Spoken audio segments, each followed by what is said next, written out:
A very, very interesting chapter. Genesis 6, the wickedness of man and the judgment of man. First, when you read it, it's kind of disturbing. This chapter, you perceive like, okay, mankind is evil. God feels sorry and said, you know what, let's destroy it.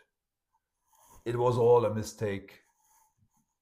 Let's get it out of this planet. I will send a flood and I destroy everything. Hey, Noah, okay, Noah was fine. You know what? I'm saving Noah. Noah built an ark and I'm going to save you. Is this all? Is this really all? Is this like God is mad, God destroys? End of the story. Of course it's not.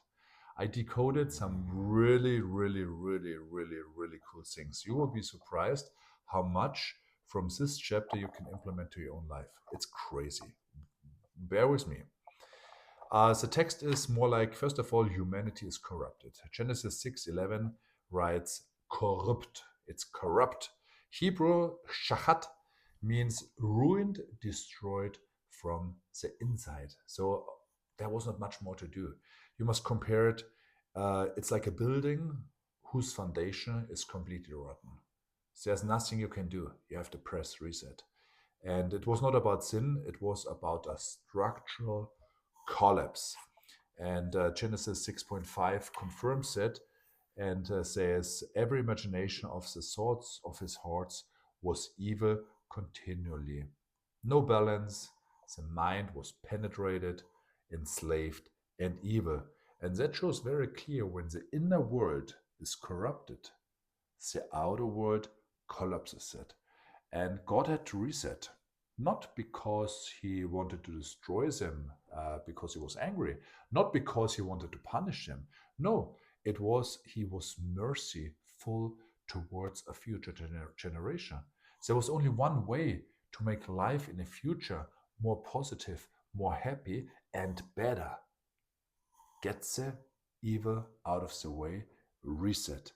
And that shows that Noah was the blueprint, because after God was literally heartbroken. Genesis 6.6 says God was sorry and he grieved. He had grief, so he was really heartbroken. It was hard for him.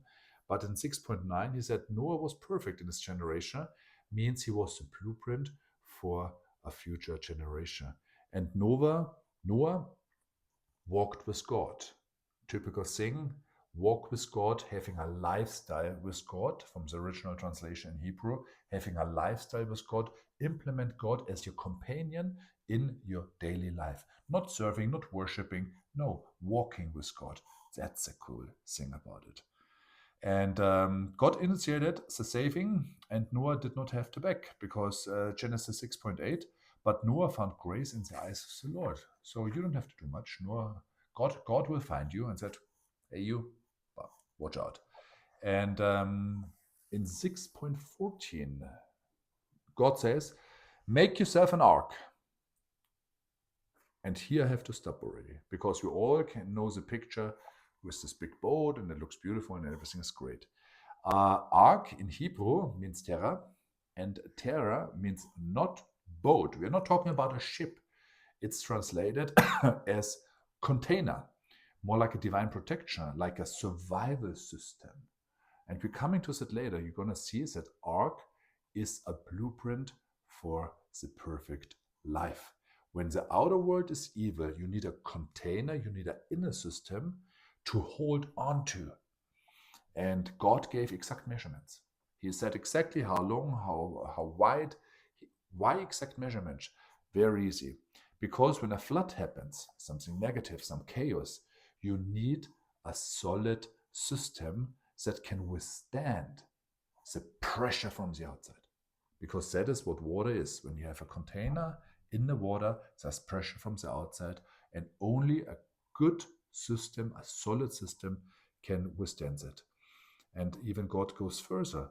6.14, make yourself rooms in the ark. Well, obviously, you need rooms for all the people, right? No, the ark is the blueprint for life. And room means, number one, you need a structure. You can't withhold chaos when you have a messy life. You need a structure, you need room for health, you need rooms for money, for family, for spirituality, for sleep and recovery. You need different rooms in your life. You need a structure in your life. Genesis 6.14, cover it inside and outside with pitch. Hebrew word is kofer, and that means protection. A tiny hole sinks the whole ship. That is the problem. Not the storm brings the ship down, the hole brings the ship down. That's why seal it. A hole can be your ego, can be an addiction, can be the wrong friends. Whatever, this little hole, seal your life, protect your life. Genesis 6.16, make a window for the ark and set the door in its side. Why one window? Why not 10 windows? Because we're not talking about a boat. We're talking about a blueprint for a life. And the Hebrew word for window is tzohar. And tzohar is not a normal window. That would have been chalon. So chalon is a window, but tzohar means light, brightness, a source of light. Therefore, you don't be in your container. You shouldn't be in a container closed in. No, you should be connected to the source of light. You should be connected to God. The door stands for entry, exit, obviously. What do you allow in your life? What do you allow in your ark? Who? What? People, habits, food. That's exactly so on. And it says one door. Why one door? It would be easier to have 5 doors. No, one door means controlled, focused. You can exactly decide who I let inside my ark and who I don't. If there are 5 doors, you can't control anything. So be very much aware, who do you let inside your ark? Genesis 6.16, make it with lower, second, and third level. 3 parts, not the Trinity, no, body, mind, and soul. That are the 3 parts of your life that you have to take care of. That shows the ark is a prototype of human perfect structure. And Genesis 6.22, Noah did all that. God commanded him. No negotiation, no edits, no like, oh, but you know what? I know I'm smoking a lot and this is okay. No, it's not okay. It only works and you can only withstand chaos if you follow a clear structure and don't start negotiating with weakness. Build a life that cannot sink, that withholds negativity. So you should ask yourself, what is trying to enter my mind today? Ask yourself this question. What is trying to enter my mind today? My soul, my feelings. What tries to control me? What is the flood coming inside to me? Where do I have to withstand it? What is my source of light today? How do I connect to God today? Because you have to have the window, you have to have the connection. And what is one thing I can do to save others, as Noah did it? By the way, he cannot save everyone. Selective, but save people. And you can do that with gifting them a smile, with being a prototype of how to live a fulfilled life. Be a role model. And that are questions you can ask yourself based on Genesis 6. This is an amazing chapter.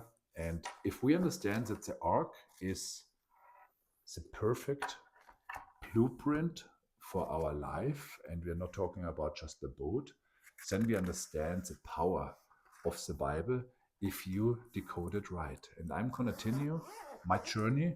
I love it to see the hidden message between. I love to see the secret message that got hidden, so nobody will burn this book, because this book is the most powerful book in the world. And I can't wait to go to chapter 7. Follow and subscribe so we can walk and go on this journey together and discover more and more blueprints for a happy, successful life.